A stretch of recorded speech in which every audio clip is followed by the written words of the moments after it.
Wait a second. Debbie did her hair and put her hat on? Yeah. God. I think we should do one show just around Debbie. All right. 3, 2, 1. Yippee-Ki-Yay, Mother. Welcome to the party, pal. Welcome to Yippee-Ki-Yay Mother Podcast Classic. I'm Ralph Quattrucci. I'm Sean Paul Murphy. I'm Deborah Murphy. You know me. I'm John Quattrucci. I'm Chris Coker. No comment. You're not using your name anymore, and it must be hard to come up with a new one every time. You got a whole week. Calling him Uncle Drew. Whole week. The best you got is no comment. That's from the movie. I barely remember anything from this film. It's a reference to the movie. We have another film school classic, everybody, today. But before we do that, let's do a little round of what you watch. Let's start with Debbie and Sean. We watched on Turner Classic Movies, The Enchanted Cottage. Robert Young? Is that Robert Young? Yes. What's that, John? Is that Robert Young? Yes, Robert Young and Rita Hayworth. It was Susan Hayward. No. What was her name? I forget. All right. Is it a sad movie? Why are you crying? Oh, my God. It was a beautiful It's movie. one of the great tear jerkers. The Enchanted Cottage. Yeah. Yeah, it's about this like vet who's like disfigured a bit during the war. And he marries a homely girl. And he feels he can't, he marries her because she's ugly and she accepts him, and she's ugly and he accepts her. And they think it's the magic of the cottage that makes them think they're beautiful to each other. But truly, it was the love that they had for each other. Are they actually, is Robert Young ugly? I don't consider him. Well, they make him scarred, but when they go into this cottage, they become beautiful. Both of them. They go to soft focus. Yes. But What year is this film? It was after World War II. Okay. But there's a lot of years after World War II. There's more. Can we narrow it down a little? It was like 56. I don't think it was that late. Okay. That is after. Are you recommending this film, or are you? Yes. Oh My gosh, I would love Ralph, to remake it. I think you would die watching. You know what? Yeah, I know. You guys are going to pay for all these film school movies. Ralph absolutely would not like that movie. Going to pay dearly. It was What kind of acting is that? Debbie, I think, cried for the last 40 minutes. Oh, It was just beautiful. It's truly when two people, and you're 1 week into your marriage, right? A whole week. I know it feels a lot longer, but yeah, but collectively he's been married a long time. I mean, you gotta. Okay. Stop with the multiple marriages. Number one. Okay. I wasn't talking about multiple marriages. I'm talking about multiple years. Debbie, I've been married a full week. Actually, a week and a couple days. Isn't it Mazel so tov. exciting? 1 week. What's your report? Happy anniversary. Well, we're not living together, so that helps a ton. Oh yeah. Well, you should be doing great. You should find this little cottage. Oh, I don't think we need a cottage, do we? Do I need a little cottage that makes me beautiful when I walk in there? Okay. No, you're beautiful the way you are, Ralph. That's what I think. The way you are, Ralph. Okay. Yeah. And Maria just keep wearing a hat. She doesn't need any cottage. She's fine. No, but it's what's on the inside that makes marriage. It's like Shallow Hal. It sounds like Shallow Hal. What'd you say, Ralph? It sounds like the movie Shallow Hal. Actually, Shallow Hal was a remake of this. You're absolutely right. That's it what was a remake of the Enchanted Village. Right. The Enchanted Cottage. No, it wasn't. Same idea though, that people are, how you view people, how their insides are is how you see them. Oh, that's if you want to see the way an inside looks, the first episode of The Boys this season has a tiny little man go right inside of a penis, and then everything that's inside the rest of the body is suddenly visible when he comes out. Boys so is you getting can really graphic. get a sense of it. Your boys getting graphic. All right, Sean, did you watch something? Is that? No, I'll tell you what. Are we going one square, one film now? What we were watching was longer than the actual movie we were discussing last week, so I'll forego it. I was crying with Debbie. Oh, okay. It's a tearjerker, huh? Yes. All right, Drew. What'd you watch? So I'm going to talk about three things, one of which we've already talked about. I said I wanted to pick this up. What is? I finally got to go to the movie theater Just ignore again. me. Whoa, What? Ignore who? And I saw Top Gun Maverick. Okay. And I had an absolute blast. Yeah. If you stop for 10 or less seconds to think about the reality of air combat or how old you can be and be a pilot or any of that stuff. Or his it'll just beautiful ruin it. girlfriend who works the bar and is still hot as hell.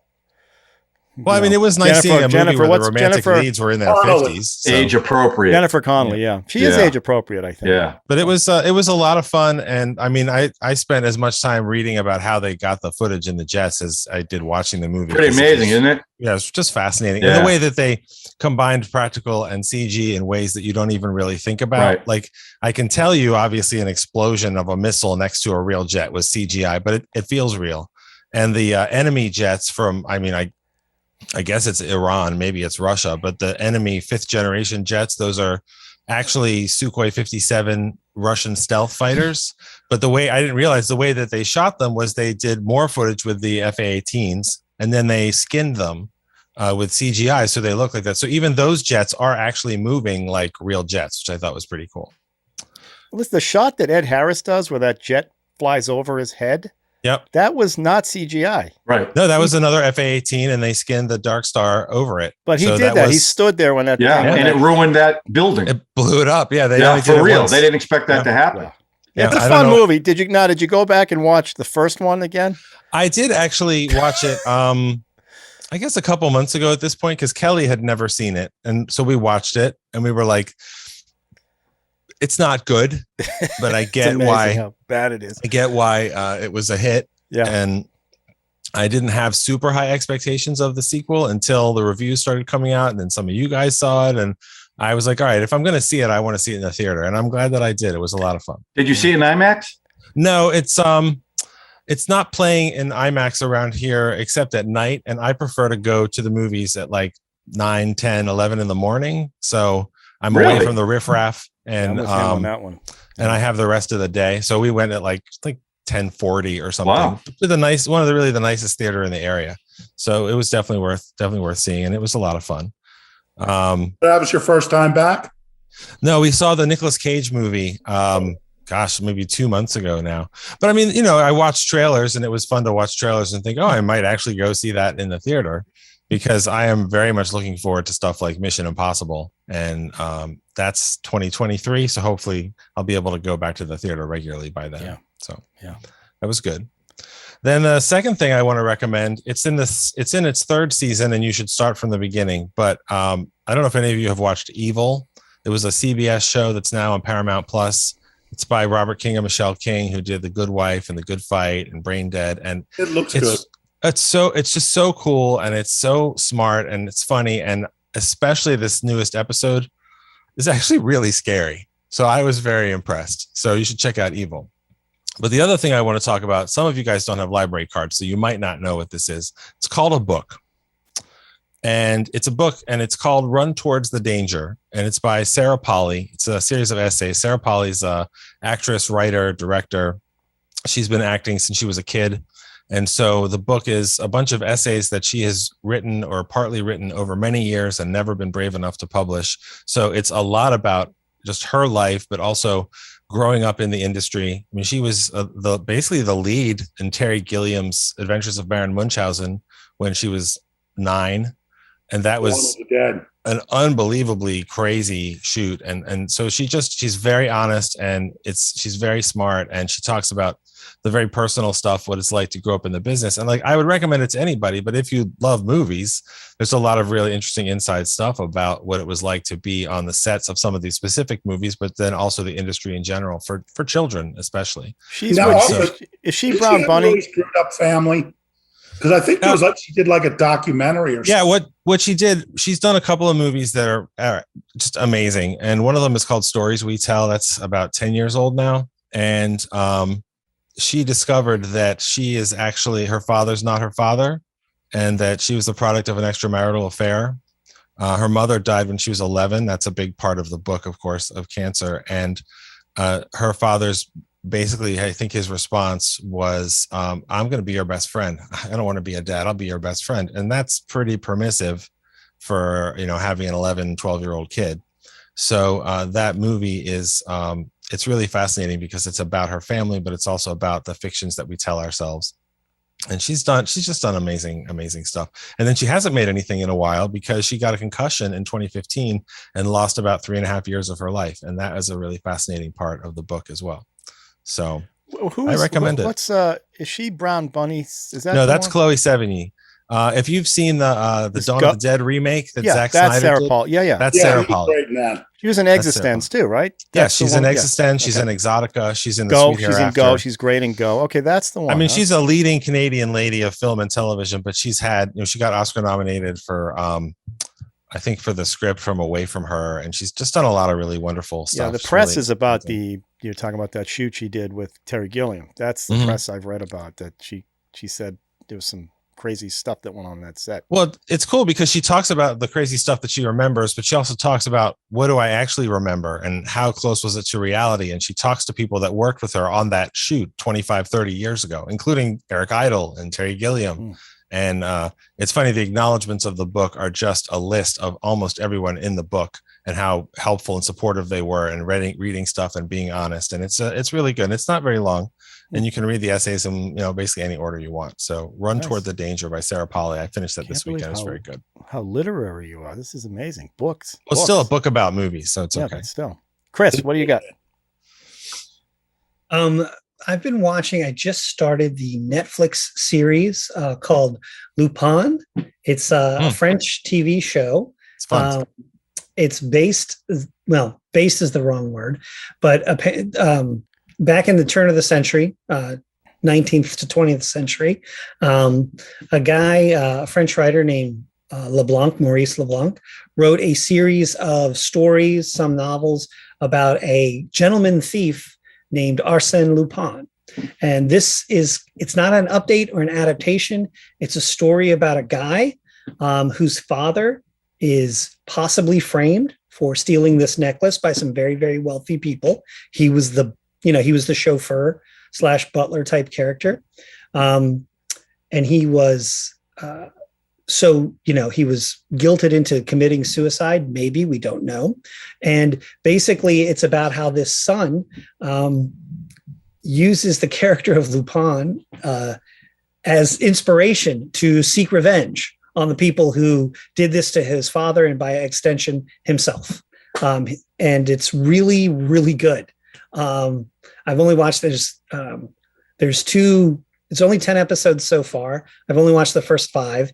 That's series 1. There's a series 2. A series 3 is on the way, according to, the blurb in Netflix, but I really recommend it. It's, and even if you don't want to read subtitles, there is an English dub that's actually halfway decent. I watched some of it with the English dub. I ended up going back to the subtitles because I didn't realize there was a dub. So I watched the French. And once you kind of get their voices in your head to then watch. Oh, yeah. You don't want to hear the American voice. Yeah. Even though it's in English and the others in French, the voices are different. And so I just went back to the French. But I would recommend it. It's like I said, it's only, the episodes are less than an hour for the most part, I think. And the first series is 5. It ends on a cliffhanger. So I haven't started series 6 yet, or I'm sorry, the second part of it, but it's called Lupin and it's really, really good. Funny side note. There's actually a Japanese anime and manga called Lupin the Third, which is supposedly he's the grandson of Arsène Lupin, the gentleman thief. And it's kind of this wacky, slapsticky kind of cartoon about a thief who's kind of crazy. Anyway, it's pretty good. I highly recommend it. It's on Netflix. It's a lot of fun. Check it out. Wow, look at these. A lot of fun. Look at these picks. John? Well, I do. I did what I do historically every July 4th weekend. I watch 2 movies. I watched 1972's 1776, the musical about the signing of the Declaration of Independence. Absolutely love it. And then I topped it off with Yankee Doodle Dandy starring Jimmy Cagney, which is my favorite Jimmy Cagney movie as an old song and dance man myself. Just 2 movies that make you proud to be American and the founding of the country and, George M. Cohan. And just love those 2 movies. And that's my tradition every July 4th weekend. So I did it again and it did not disappoint either one. Does Are you Rose gonna watch- add- Are you You going to make add Rose- Hamilton? No, I have not even seen Hamilton. Oh, it's worth your Yeah. time. You It's gotta on see Disney Hamilton. Plus. It's You gotta see fabulous. Hamilton. Yeah, I have Disney Plus. Maybe I'll check it out. Do you make Absolutely. Rose? I'm sorry. Does Rose watch those with you? I don't make her. Sometimes she watches them, sometimes she doesn't. Because I watched like Yankee Doodle Dandy every time it's on. I watch it, so she's seen it a lot. John, we watched it too. Did you? I just love it. He's so good in it. Cagney, he's just so. Yeah, he's so great in that movie too. Dancing is stellar. Yeah, yeah. And Cohan loved him. Thought he was the only one that could do it. So anyway, that's it, Ralph. I don't want to take up too much time because I know you probably got a lot. It's quick. Yeah, I got one. This is my new July 4th tradition. I watched a horror movie on Prime Video called X, directed by Ty West. Has anyone seen X? X? I've never heard of Ty West. I'm looking forward to seeing it. You're going to love it. There's a little female nudity and a lot of male frontal nudity. You're going to, it's right up your alley. It's a throwback. It's an homage film to like Texas Chainsaw and Motel Hell. It's about a group from Houston that this guy owns a strip club, and they decide to make a porno in the vein of like a VHS porno. They're doing a home independent film. In the vein of they get this young kid to do an independent film. He's going to do an art film. So they rent out a boarding house behind this old farmhouse, and they're doing a porn called The Farmer's Daughters. And there's an old couple that works in the house, and it's just chaos ensues. And if you've seen Motel Hell and if you've seen all these other ones, you know it's going to happen. They shot it like it's in the 70s. It takes place in 1979, so the aesthetic is there. It's a gore fest, but not over the top. I mean, it does some pretty bloody things, but it handles it pretty well. The acting is fantastic. They got this. I have never seen Maya Goth, but she's playing both a young woman and the old lady who's the one that's causing all the trouble. And they're actually making a prequel based on her character, the old lady's character when she's younger, and Maya Goth is going to play that part as well. Is that called W? No, Pearl is going to be the. I get it. X, Y, W. Okay. You're too quick for me. I can't keep up. Jenna Ortega, Brittany Snow from Pitch Perfect plays this Marilyn Monroe porn star girl. And, it flips a couple of the things, the people who have sex get killed. That isn't what happens always in this one. And the people who don't have sex don't get killed. That isn't what happens in this one. There's crocodiles. There's shotguns. There's the creepiest part is watching two old people have sex. This 90-year-old couple. It's like the oogliest. But it's great. It's a great throwback, and it's a lot of fun. And I can't just thinking about it. I can't wait for next July 4th. I can't wait for next July 4th. I can't wait for the prequel called Pearl with this. Maya Goth is going to play that part as well. So I'm looking forward to that. I'm really hit and miss on Ty West. I've never heard of him.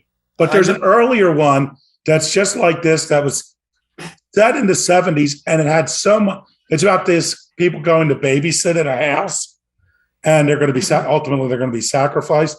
It was incredibly slow moving, but it had the 70s dynamic down, the way it was shot, the location. I literally had to keep checking to make sure it was a modern film because it felt so much like a 70s film. Are you talking about The House of the Devil? House of the Devil, yeah. Yeah. It's very slow, but it's good atmosphere. I've never seen it. I don't think I've ever seen a Ty West film. I might check them out now because I like. He had another one like a Jonestown one. Yeah, that's Sacrament. Yeah, the Sacrament. This one is just fun. He really nails the 70s aesthetic, and you can tell he loves those other films because the homage is everywhere to it. It's just a lot of fun. I mean, it's gory. There is some frontal nudity, both male and female. So John's out, I know, but it's fun. John likes it as long as it's tasteful. Yeah, as long as it moves the story along, I'm definitely, okay with it. I'll say this: it definitely moved the story along. So. You're really into you're watching a lot of stuff with frontal nudity, Ralph. That's pretty cool. I just so happen I'm lucking out. I don't know what it is. Curious. I get it. That's cool. It's fantastic. All right. Speaking of frontal nudity, let's do the film you brought. Oh, well, Spencer Tracy's in this one. So what an intro, Ralph. What's the film that you brought to Yippee-Ki-Yay? Well, okay. So it's funny because you film talked. School. Well, that's so funny because the first time I watched this film was in college, and I took a film class. I bet you did. And we watched it. And I really liked Spencer Tracy, but I can't say I was a huge Spencer Tracy fan back then. Now I've come to appreciate him a lot more, and he's the lead in this. It's called Bad Day at Black Rock, 1955, directed by John Sturges.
I always thought of this as a contemporary Western, but after listening to John Sturges' commentary, he absolutely disagrees with that framing of it. It was also supposed to be about the McCarthyism, and he completely denied that. He said that had nothing to do with it. That was not in the back of our mind at all. It's a really, I really found this movie really interesting for a couple of reasons. Because it starts off, you see the train coming in, and it ends up, and that scene, by the way, wasn't in the original movie. The movie started with him just entering the town and everyone wondering who he was. And some agent saw the preview and talked to Sturges and said, it's confusing the way you're starting this movie. A good thing would be to get the train. And he mentioned the train. Well, Sturges was already in another project, so someone else filmed it. So that's how it starts.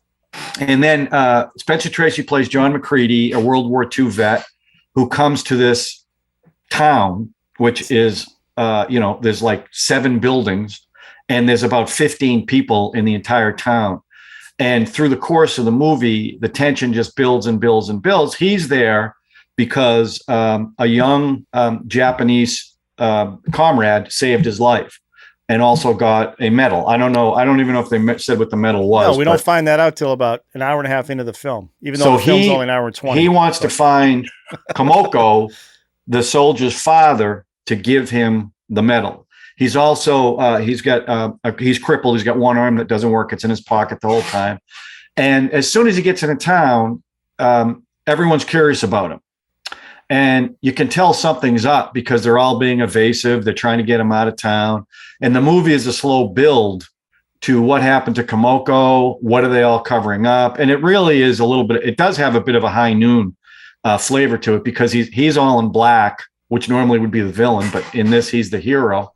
And the town really are the villains. And Robert Ryan is just like the best villain. He's such a good character in this. And their scenes together are so good. It's got a great script. Spencer Tracy, the thing about Spencer Tracy, he very rarely did movies where he overacted. There were a few, obviously, like Captain's Courageous and Dr. Jekyll and Mr. Hyde. But everything else, he's very understated. And there was one scene, I watched an interview with Ernest Borgnine. The first scene with him and Robert Ryan, when they're at the gas pump and Spencer Tracy is sitting down and he's looking down on the ground. He never really looked Robert Ryan in the face. And Ernest Borgnine was telling that story. He goes, we're looking at it. And he always called him Mr. Tracy. He never called him Spencer because Borgnine respected him so much. He said he watched the scene and he couldn't understand why Tracy wasn't looking up. And he thought he was really underselling himself. And that, if you remember that scene, Robert Ryan did most of the talking. It was pretty powerful. But they said when they looked back at the dailies, they saw exactly what Tracy was doing. He was stealing the scene from Robert Ryan, and Robert Ryan felt like he had to do more so the camera would just go to him because that's the way Tracy acted. Sturges said he didn't have to give him any directing. He knew what he had to do. The only thing that I was surprised about as I was doing research was he was in his early 50s in this movie. 55. And he looked a lot older than that. And part of the reason is he was a pretty raging alcoholic. Now, he didn't drink when he worked, but he had a really rough time from drinking. So to see him that age was kind of interesting. But anyway, so as the movie progresses, there's a build, and they keep needling him. Lee Marvin, Ernest Borgnine. The cast is great. Walter Brennan, Dean Jagger, Anne Francis. But they keep needling him to get a reaction. And you're waiting for him as an audience member to do something. Just do something. Don't let him get away with this. And then that scene in the diner where he's having his chili, where finally he erupts in an unexpected way. And, you're really rooting for him. And they're all looking at him in a completely different look. But it's all about getting him out of town before they kill him. And the thing that Sturges said in the commentary was the entire theme of this movie is about isolation. That's why the town was sparse. That's why he couldn't get help anywhere. And that was the tension of the movie. No matter what he did, he couldn't call the cops because, Robert Ryan owned the town. So it's a build, how they're going to get him out of there. And for me, the conclusion where she sets him up and he knows that Robert Ryan's going to kill Anne Francis, and that whole ending, which they really shot at night. Sturges was talking about, they did a lot of day for night, but that scene was at night and they had to have so many lights just so you could see what they could see. I love this movie. I really appreciate his performance, and you realize why he's so, a final note. So Walter Brennan and him were on opposite sides of the political spectrum, and they used to get in fights all the time. Well, at that time, Spencer Tracy had won 3 Academy Awards. Walter Brennan had won 4. So Walter Brennan, before they would shoot a scene, every time to get under his goat, he'd go like this. They must have hold up for it. It used to drive Spencer Tracy crazy. And then after the movie came out and it did really well, Spencer Tracy was nominated for an Oscar and lost to Ernest Borgnine for Marty. So it's really and Spencer Tracy sent Ernest Borgnine a note, congratulations, and he never heard back from Ernest Borgnine. So one day they were on the studio, and Spencer Tracy said, I sent you a note, you never responded. I didn't think that was nice. Well, Katharine Hepburn sticks her head out the window and says, he won the Oscar, he can do what he wants. And they laughed. They had a good laugh, and everything was fine. But it's just it's a slow burn. I mean, there's not a lot of action in this movie. It's a slow burn, but the tension builds and builds and builds. And it's just a movie I really enjoyed. I like the setting of it. I like the way he shot it. And, Chris told me about the commentary on the Criterion Collection. So I watched it, and it was really interesting because normally on these commentaries, they tell you a lot of anecdotes about the actors. Sturges really talked about how he frames a shot, why he chose this shot over something else. It was just, I found it really, really interesting. And he talks through the whole thing. I mean, the whole movie, and it's just him. So if you get a chance and you have Criterion, watch the commentary. But I'm curious. Or somebody pays for your Criterion? Sean and Debbie, have you seen, Sean, I'm sure you've seen this movie before. Well, Sean, I tell you, in all honesty, I've never seen it. And how about you, Debbie? No, never did. But so none of you have seen this movie before? No. Okay, now I'm really interested to know what you guys think. I know Ralph's probably not going to like it, but I'd like to. I'm excited about this. Yeah, go ahead, Sean. Okay, well, I'll tell you what. I've seen the beginning of this movie. I've never owned it, so I guess I've always watched it when I had to do something else. But I love this film. It just, from the beginning, since he steps off that train, there's just tremendous tension. Everybody wants to know who he is and what he's doing. The big point is this is the first time the train has stopped there in 40. Right. So everybody's curious. And Spencer Tracy is a very, in my opinion, very magnetic figure, and he's so understated. I mean, no one can get a rise out of him. No one can get a straight answer out of him. But he's not forceful, but he doesn't take no for an answer. Like when they're trying to, when they're denying him a room at the hotel. Right. He's very forceful in a very low key way. And everybody is trying to force him to act, force him to reveal what he's doing. And it's just tremendous tension throughout.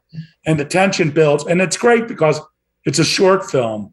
So I think it's only 81 minutes long or something. Yeah, hour 20. Something like that. Yeah. So it's a very short film. And there's not a lot of story. It's mainly atmospheric. And I think it was the first MGM CinemaScope film. And the terrain, that sense of isolation, those mountains, it's beautiful, but really isolated. And this town, it just looks like it's about to collapse. And it was a real place that they shot this. So it was a real. No, they built that whole town. Yeah, no, they built that. That whole town was built. I thought it was shot a little. No, they had to tear it down when they left. They built it and tear it down. But I guess it's a place that they used a lot. Yeah, Gunga Din was filmed there. It was close to Los Angeles. Los Angeles, as he said. Yeah. It is like a small community collapsing on itself because of guilt and bullying. And like the previous film, we had Maltese Falcon.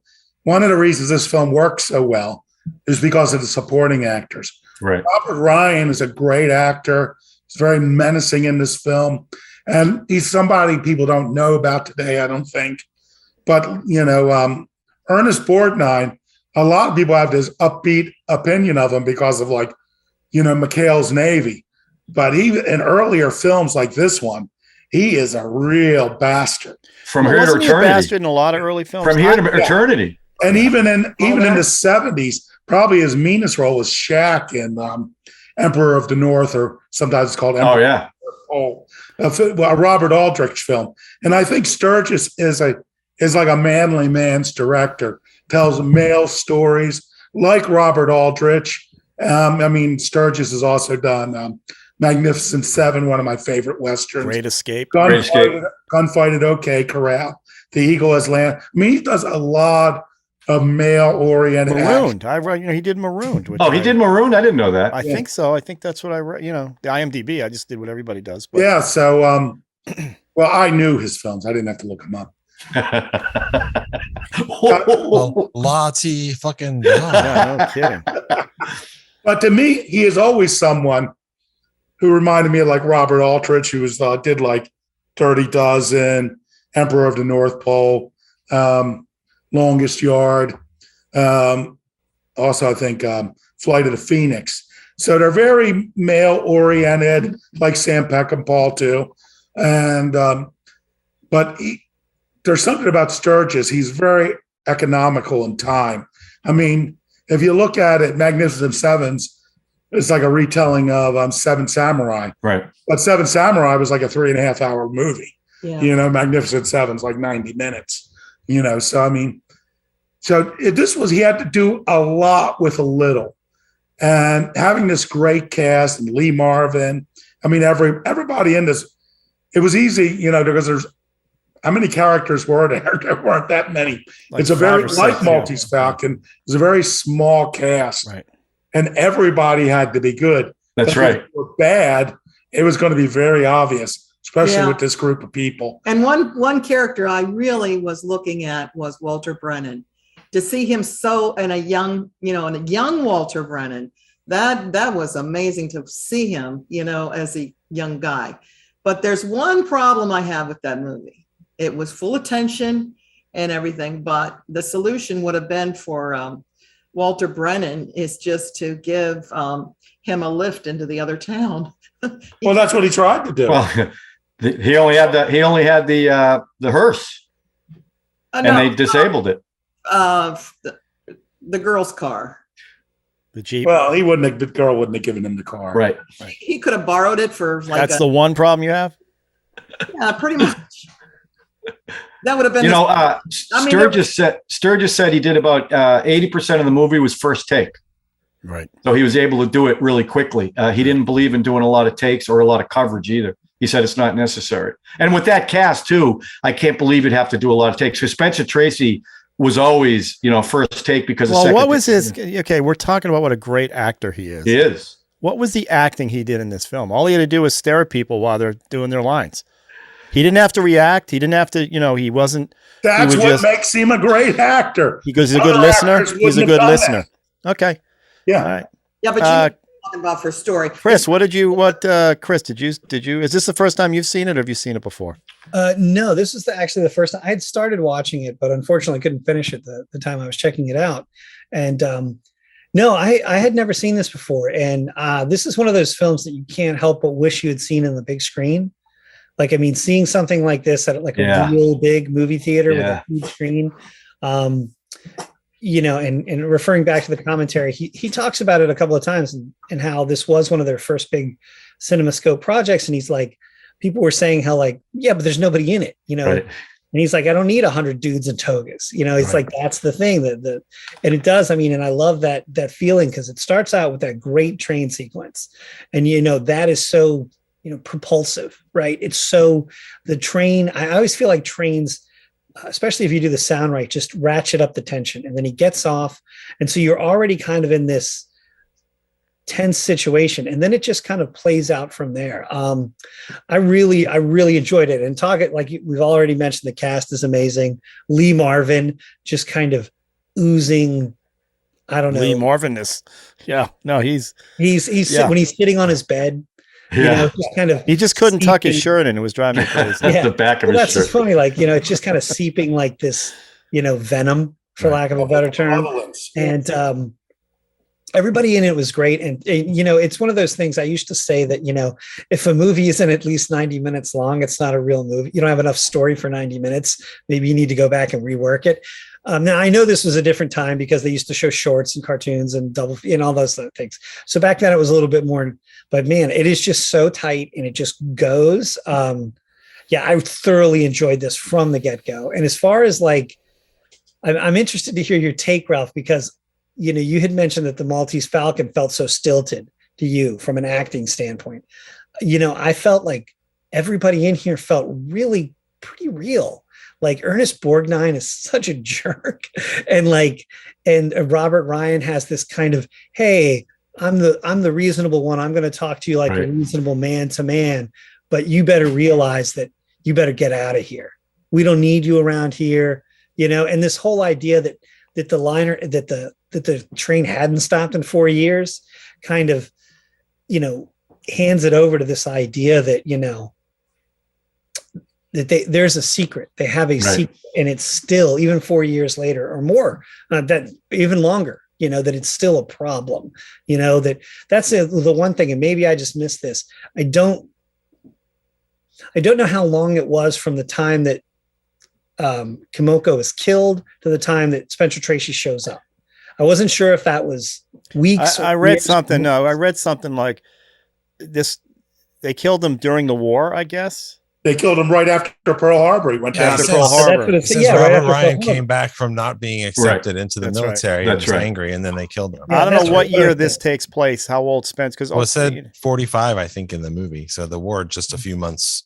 And Spencer Tracy's supposed to be a vet of what, you know, like of World War II. Pretty old, 55-year-old vet. I guess my point is that makes it sense. Then it's been years. Sorry, I didn't put all that together. I wasn't.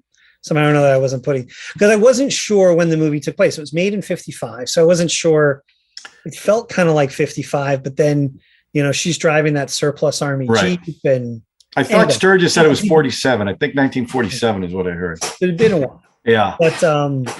But yeah, all in all, I really, really, and I always, for some reason, I don't know why, I've heard of this film before. I always thought it was like a straight Western, like, you know, gunfight at the OK Corral style Western. When I sat down and watched it, and it was a relatively modern film, especially for when it came out, I was a little, I was surprised, but really. Well, doesn't Robert Ryan even have a line about we're not the West, we're not the old West, we're not cowboys? He says something about that we're not the West, we're the modern. We're not the new West, we're not the old West. Right. We're just the West. Right. And, you know, we don't want any, you know, people coming around. Yeah. Making us something we're not. I have a few comments, but I'm going to wait for Drew to chime in, and then we can round robin it a little bit. Well, I'm gonna try not to do this every time Spencer Tracy is in a movie we talk about, but I did notice that he came to a town looking for a secret history, and the first thing he did was go to the gas station, and then he was disappointed because there's just a girl there. So I did see that. He did go to the gas station first. So I wasn't sure if I had seen this or not. And I looked into the film and I realized that I hadn't seen it, but I had seen two things growing up. I saw an episode of Knight Rider called Good Day at White Rock, which was a play on that, which was about a town getting threatened by a biker gang. So that's kind of a Magnificent Seven setup. And then what I really remembered was Black Day at Bad Rock, which was a season 3 episode, I believe, of the A-Team. But the reason I remembered that, and also was about a town fighting off a biker gang. So again, the title, but not really the plot. The reason I remember that one better is because when I was a young man, and I'm sorry, Chris, I couldn't find it. I read many times the novelization, The A-Team, Volume 2, Small But Deadly Wars. And the second half of that novelization is that episode. So I thought, okay, that's why I wasn't sure if I've seen it. But then I watched the movie and I was kind of expecting there to be a biker gang. So it wasn't, that didn't happen. But, you know, I mean, it's a very fine film. It's got a lot of people in it that I like.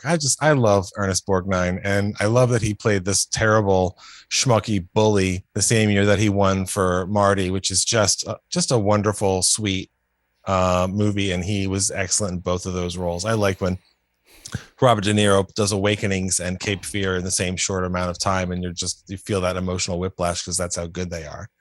And also, I'm a big fan of Walter Brennan. That was the other thing. I wasn't sure if the movie was going to go for a Rio Bravo assault on Precinct 13, like we got to fortify ourselves, because basically everybody in the town, except at the end when there was a huge mob of people that we didn't see before, they were all either in on it or too cowardly to do anything about it.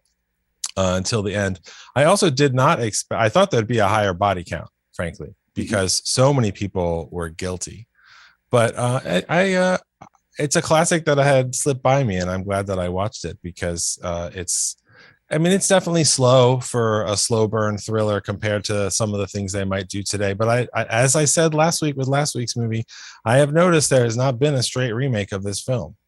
And there certainly could be, and there's a lot of things you could do with it, and there's certainly a lot of other movies that are influenced by it. But I'm glad I saw it. It's a little like it's a little like the Clint Eastwood Man Without a Name deal, where there's the town's involved in some heinous act that Clint Eastwood comes back and cleans up. High Plains Drifter, manly director. That's right. That's so.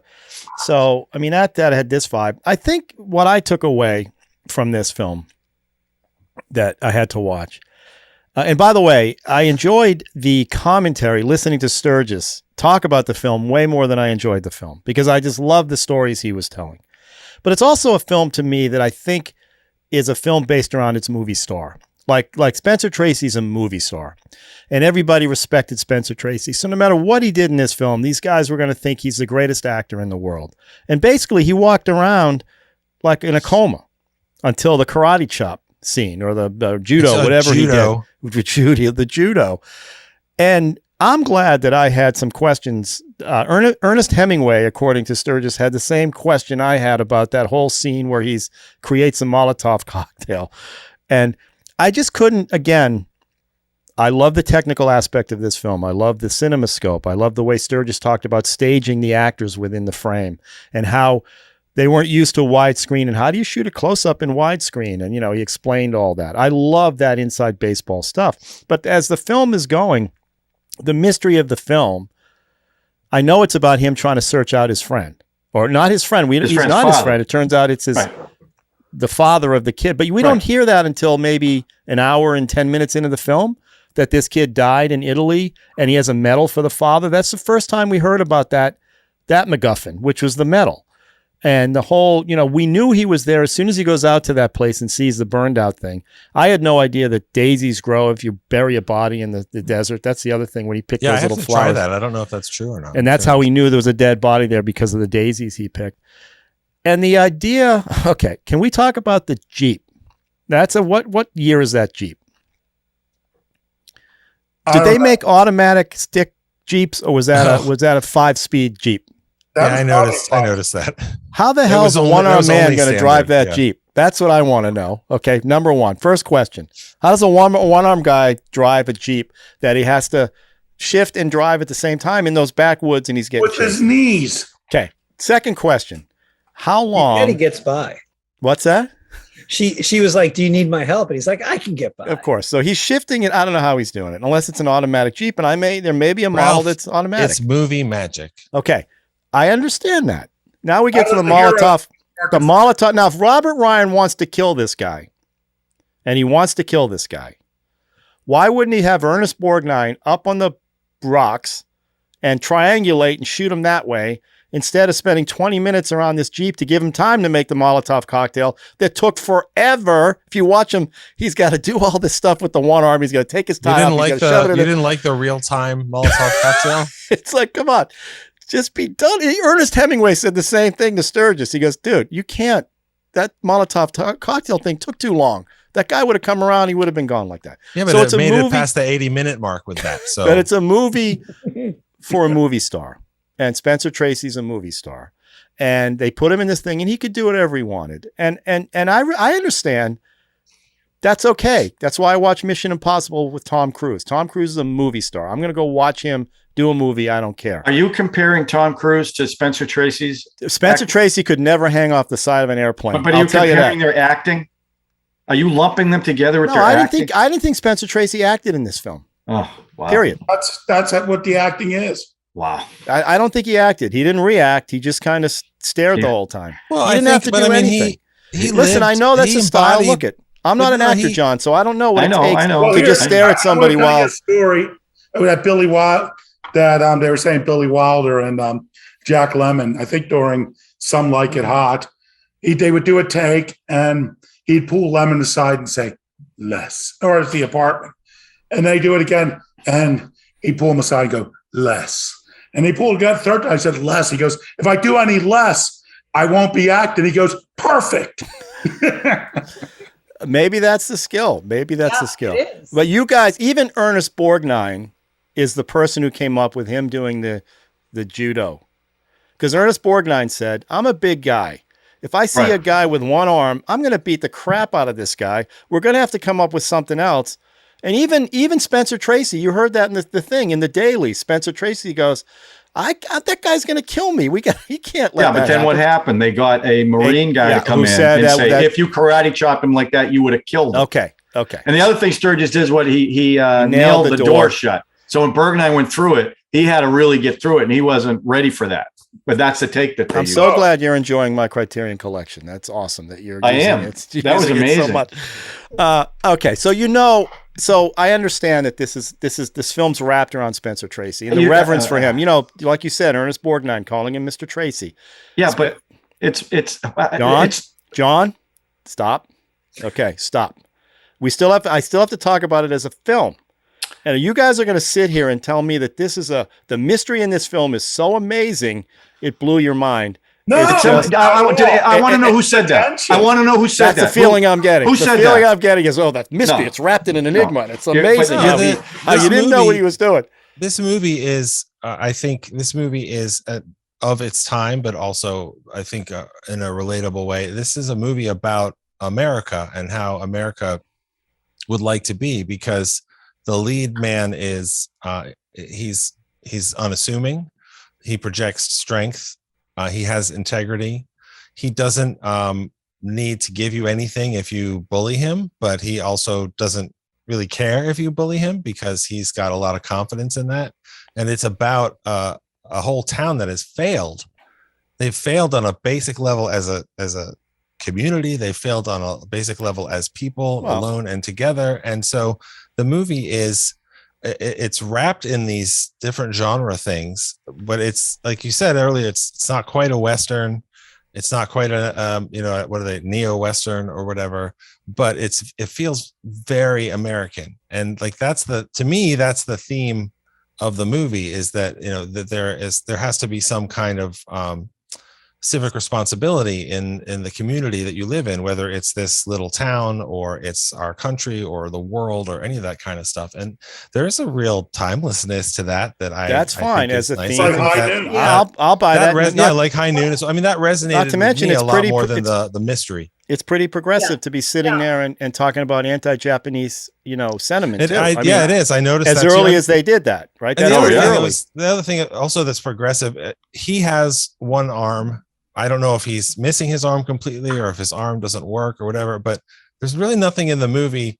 It's not about a man with one arm doing things that normally it would take two arms to. And that's everybody mentioned it. They mentioned it because they mentioned it, but the movie itself didn't say, look how impressed you should be with this hero because he only has one arm and he can still do the things that people need normally two arms for, which reminded me, when you have a character that's disabled, but that's not about them being disabled, that's like the character of Furiosa in Mad Max Fury Road, played by Charlize Theron, where she has one arm and it is not remarked on. It's just part of her as a person. Always got to circle back to that. I don't blame you. I think some of the movie is very modern, and it was interesting. I did not expect it to be quite that contemporary, but I can also see why.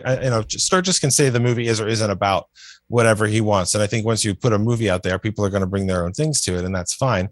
But I could see how people might look at it and see a parallel with McCarthyism and standing up against things that are wrong, especially when there's, you are the underdog, you are the small guy. It's all arrayed against you. And I mean, my God, in the business that they're in, the power of the blacklist and all these other things. I mean, didn't Walter Brennan too? That's the other layer here. Walter Brennan was with the McCarthy trials. Like he called people out, which is why Spencer Tracy hated him so much. Yeah. So you got that level too in this thing. Yeah. They didn't get along on the set, according to the Criterion Collection, as you know. You don't want to talk about someone who named names for McCarthy.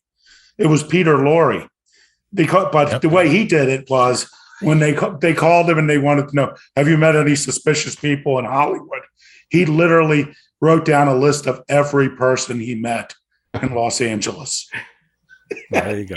Well, Walter Brennan definitely did that, and there's some Walter Brennan of content.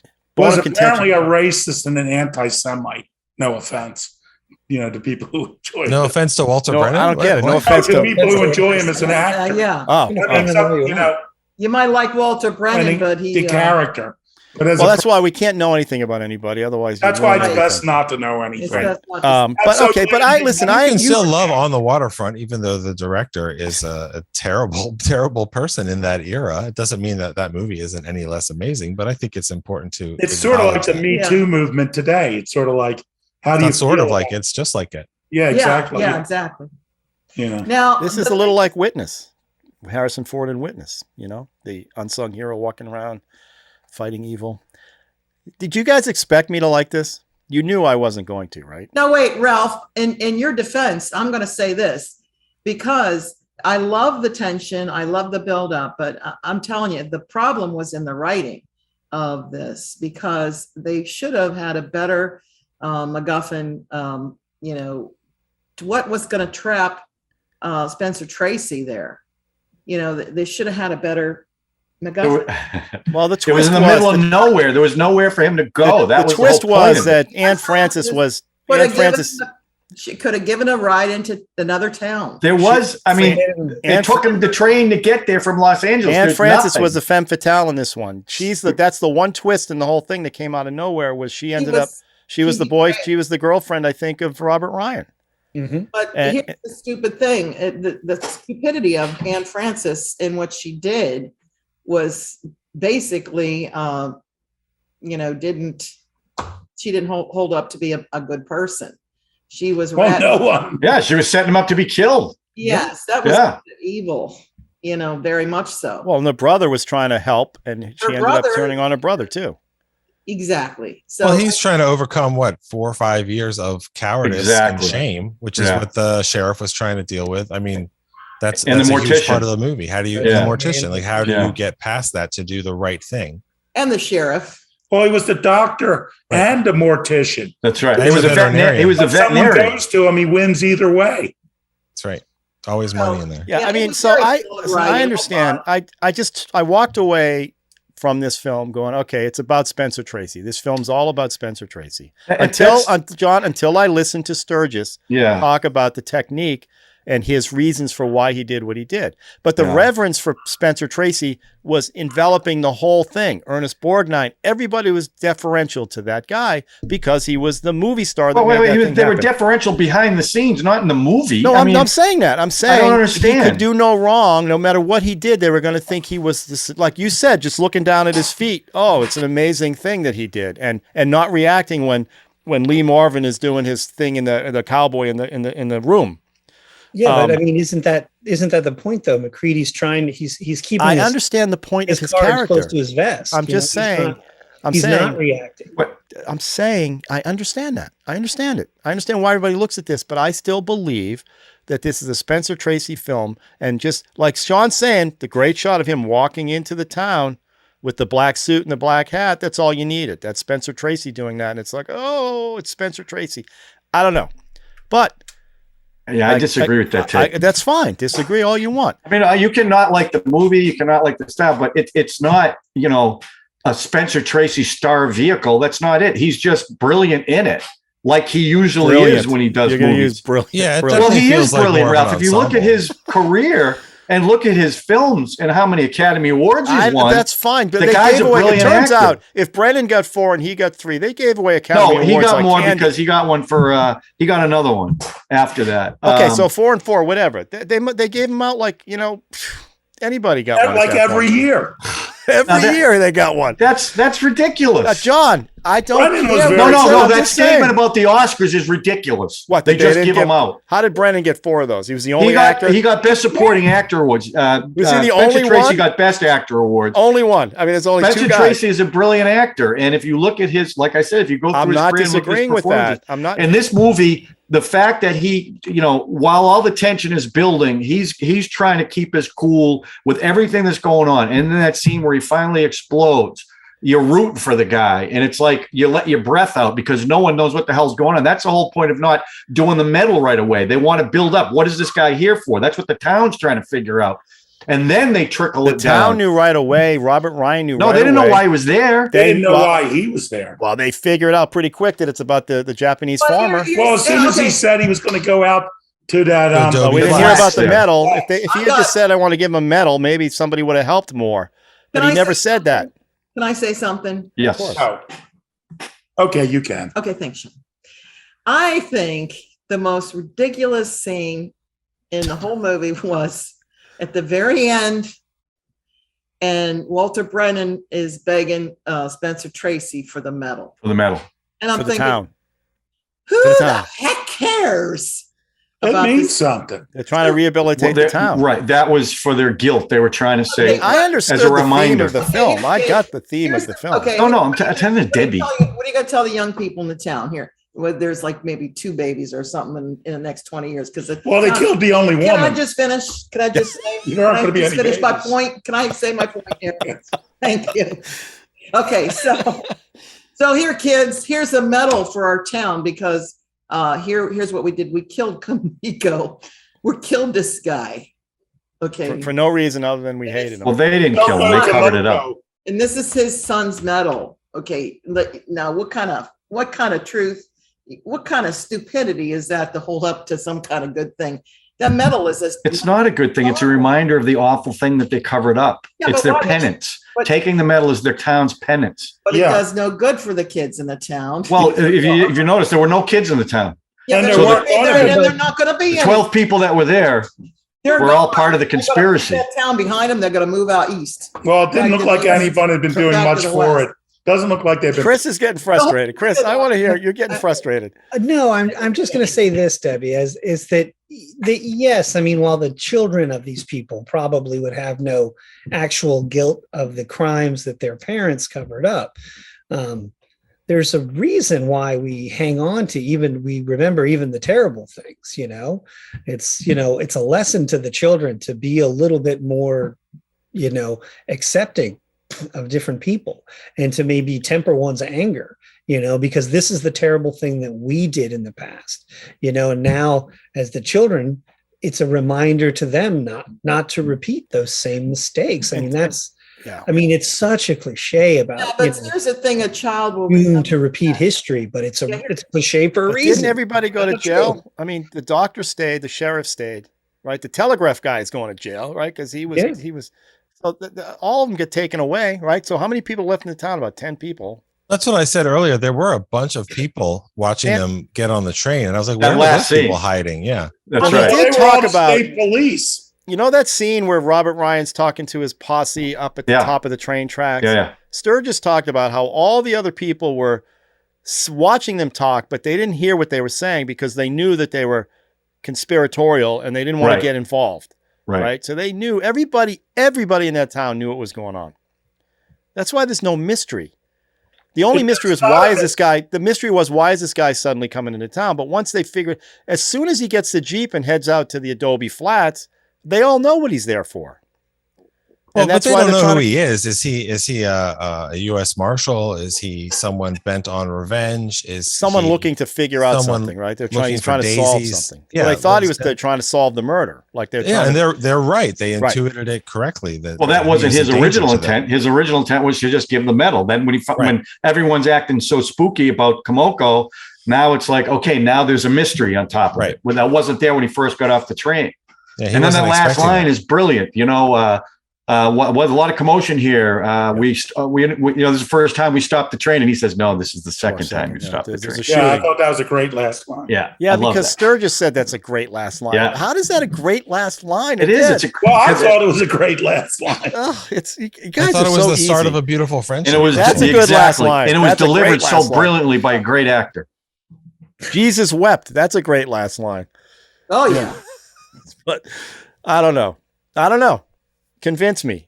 You can't. Well, I don't think I can. I mean, Yeah. if you think Spencer Tracy is not a good actor, I didn't say okay, he's not a in good this role. actor. I He's just said in staring this at everybody. role, I didn't see the acting in this role. Well, that's the point, isn't it? 1 week you complain about overacting. Now you're saying there was no acting. I'm To saying me, he didn't. I'm saying That's what's so brilliant about his Did you performance. like It's so Ernest understated. Borgnine? Oh my God. Did you like Ernest Borgnine? I love Ernest Borgnine. Yes, I thought Ernest Borgnine was great. And how about And Lee Marvin was great. Lee Marvin, of course. Slimy. You can't lose with him. Robert Ryan is a bit of a Snidely Whiplash cliche. Robert Ryan with the red hat and the deer on the deer on the thing. Well, and he wasn't that smart when it came to the Molotov cocktail. He could have gone down there and gotten him quick. And he should have crossed Ernest Borgnine. Sturges talks about that in the commentary. He thought he was afraid it was going to go on too long. And Spencer Tracy said, I'll get it done in 30 seconds. Don't worry about it. Did you time that? But Ralph, at that point, I wasn't thinking about that. I was just thinking, how's he going to get out of this? But that's part of the point. That's part of the point of the movie, though. Right. Can I defend that last scene? I could understand the Robert Ryan character being cautious because he doesn't know what Spencer Tracy is capable of. Everyone thought he was just a cripple until he beats the crap out of Ernest Borgnine. And obviously they disable with help Lee Marvin. So for all he knows, this guy has a weapon and he's being cautious going down there. Of course, he's making the weapon while he's doing it, but I could see that. What I've had a harder time understanding is his need to kill the girl. Well, he said it. Spencer Tracy said it. No witnesses. Yeah, that's because you have to go after the brother too. And they have to kill them all. They have to kill everybody. What, Chris? The Molotov cocktail. Say one last thing. Yeah. Man, what a great stunt. When that Molotov cocktail explodes and just splatters that guy, I was like, I think that guy really got burned a little bit. Went all up the side of his face and everything. Yeah. And I was like, whoa. I was like, I just remember being like kind of shocked a little bit at that was a stunt man, right? Yeah. But I mean, what a great. Well, I like the technicality behind. They couldn't shoot day for night because flames don't show up. Number one. Yeah. Two, they had to time it right so it hit that rock. And they had stuff all over him that would catch fire, and have to. And they said the guy was rolling around screaming, like, "Get this off me!" So I guess it worked. But it just. I want to say about this idea that Robert Ryan wasn't smart enough, and he could have done this. The whole point of him as a villain is that he's not smart or clever. He's a bully, and he has a whole bunch of bullies with him, and that worked for him to burn this farmer out. Because remember, he didn't even do it because I hate Japanese people because of Pearl Harbor. He did it because one of those Japanese people found water where there wasn't supposed to be water, and he outsmarted me by me selling him something I didn't know what it was worth. Now he has to die. So it's very venal, and it's not very clever to show up with, I don't even know what, 6 guys or something and kill someone. And Spencer Tracy doesn't even really outsmart these guys as much as just draw them out, because they keep sticking their shit out at him and he keeps not reacting, which makes them angrier, which makes them even more foolish. So that's the one thing in the movie. I'm not surprised that he triumphed, even though there were a whole bunch of big, scary guys arrayed against him, because, it reminded me of The Big Country, which is, it's about a family feud between Charles Lawton's family and Burl Ives' family, and you get this, it's generations, whatever. But what makes them really fight is water. Like, there's a practical thing, and this guy Robert Ryan felt like, I got screwed when all he did was sell some land, and he didn't keep what was on it. That's it. But that was enough for murder, and that's not very smart. He can't be surprised he didn't get away with it forever. Right. Well, great. Robert Ryan was good. Well, I'm excited that I picked a movie nobody saw. Actually, that's pretty cool, because that almost never happens with this person. I think I'm telling you guys. I change formats every once in a while. I think I'm going to start. I might change the format that when your name gets called, I'm going to spin a wheel, and that's the genre of the movie you have to do. I'm getting a little frustrated by the film school aspect that this is taking. So I got to think about that. So just put a bunch of Pornhub categories. If you guys have some ideas, let me know. But I'm thinking I might come up with another premise for this, because part of it is, I'm coming out of my comfort zone to see these things. You guys got to come out of your comfort zone. What are you talking about? Are you kidding me? Get out of our comfort zone. John, I'm just saying I might change the last format. 5 films, 3 of them were out of our comfort zone. What are you? And I just picked a movie nobody saw before. Yep. What the hell? It's good. No, I'm not complaining. I enjoyed Sturges talking about this film, so I actually enjoyed it. But don't yell at me because I don't think Spencer Tracy. I'm yelling at you because you want to change the format because of two classic movies that now there you're you talking go. film That's school exactly for the why I movie want to nobody change it. saw. Film school. Wait, let me say something to our viewers. Once they finish subscribing and Or hey, hitting the again, like button, just shutting off. maybe yeah. they'll Well, after this comment. show, they might not like it. They might comment on what they think of Ralph's idea, or if the show is selections are too film schooly. And I think that we'll probably get another lively discussion going. And if it's really good, maybe somebody will get a hat. I don't know. We got to get Merch. more hats. Got to get the merch. Patreon. We got to get the Patreon I'll going. tell you one thing, Ralph. That's why I like to talk about movies, because I learn so much. Because movies are fascinating parts of life. And I know, but ask the guy sitting next to you what makes podcasts interesting, Sean. What, conflict? There you go. Begins with a C, right? That's all right. I'm saying. And that's what this is. There's conflict between you. Right. And you got to say, you are bringing people out of their comfort zones with ninth configuration. Oh, we're going to bring that one film up. You guys are crazy. You didn't think Clute brought people out of their comfort zone? I don't know. A hospital? How about, no, that was me. How about, But I liked it. But I liked it. That's not a comfort zone movie. The Counselor. Touche. I have nothing to say about that. Douche. Touche. I still love it. Yeah. Movies are a metaphor for life. I understand. They are. That. I understand that. I don't have reverence for these old films like everybody does. Well, That's there's all. always something. I'm very glad I watched this because, sorry, baby, did I interrupt you? Of course. Oh, she just gave you the hairy eyeball. Why don't you make your point? And then what? Have some baklava. I was just thinking that, John. I'm very So glad good. I saw this movie because I've seen the beginning of it and I liked where it was going. But for some reason, I was never able to see the whole thing. Now, Well, it's very long, so Yeah, I like this. I like watching the movie, but as far as the movies is concerned, it has a lot of problems. And the biggest problem that I have, it doesn't solve. The movie doesn't solve the big problem. Racism? No, it didn't make any sense why he was stuck in that town. He could have got out of there. how? Walked. That's the writer. The next town was 32 miles away. The writer. He had to figure it out. Well, apparently, It wasn't I've complete. been reading the background. The original script was apparently much worse. And Spencer Tracy read the script and said, I'm not going to do it. That he didn't feel there was enough story there.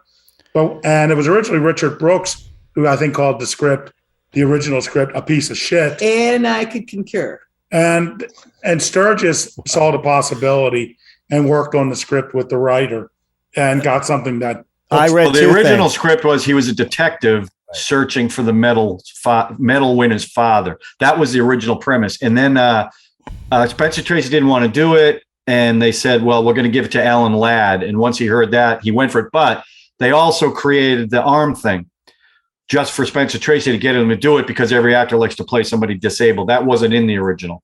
Did you hear that they wanted him to, as the train's rolling away, he was going to wave with that hand? That would have been well, as a joke in the preview to the producers, he was going to, with his dead arm. They actually filmed the scene. They filmed the scene where he had a dead arm and they showed him cleaning his nails. Yeah. And they said, Sturges, like, we don't need this. The fascinating thing to me was that the amount of stuff they had to do to just have that train go through there because the tracks weren't designed for that heavy train. Yeah. And all the stuff around and that the helicopter shot. They shot it backwards so the helicopter could go track with it and all that. So I mean, like I said, the background of that movie is fascinating, and the aesthetic of the widescreen and him deciding how he frames and when he shoots which way. How about all this time he spent on cutting? He talked about cutting. Yeah. I thought you must have loved that. Yeah, he kept talking about that. Well, I love that how movies are made. He took his editor. He stole his editor from MGM. Paid him 3 times tripled his to salary. Work with him. Tripled his salary. Worth it. All right, I'm going to say Yippee-Ki-Yay. Okay. Like I said, the movie's okay. I love Sturges talking about the film way more than I love the film. So, and I know you guys are probably all Yippee-Ki. Whoa, Spencer Tracy. I'm a Yippee-Ki-Yay. I'm a Yippee-Ki-Yay. About this film, I love the tension. I loved everything, but it was not satisfying because of the MacGuffin. I give it a meh. Oh, okay. I'm strong thumbs up on it.